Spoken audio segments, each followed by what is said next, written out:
Israel అనే ఒక దేశం చాలా తీవ్రమైనటువంటి అగాధంలో కూరుకుపోబోతోందా అంటే అవుననే అంటున్నారు. ఎక్కడైనా సరే యుద్ధం నడుస్తున్నప్పుడు ఆ దేశానికి సంబంధించినటువంటి వెపన్స్ ఎంత ఇంపార్టెంటో మిలిటరీ కూడా అంతే ఇంపార్టెంట్, సోల్జర్స్ అంత ఇంపార్టెంట్. ఎందుకో తెలియదు, ఇప్పుడు ఆ లోటు క్లియర్ గా కనిపిస్తా ఉందన్నమాట.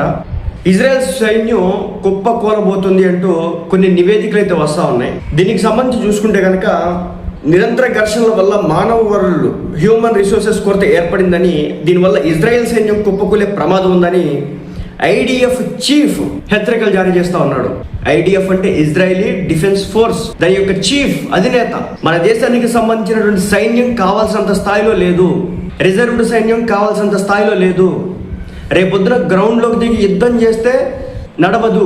ఎందుకో చెప్తాను. ఇప్పుడు ఇజ్రాయెల్ అనే దేశం గత కొన్ని ఏళ్లుగా 1-2 దేశాలతో కాదు, చుట్టుపక్కల ఉన్నటువంటి ఇరాన్తో, తర్వాత హమాస్తో,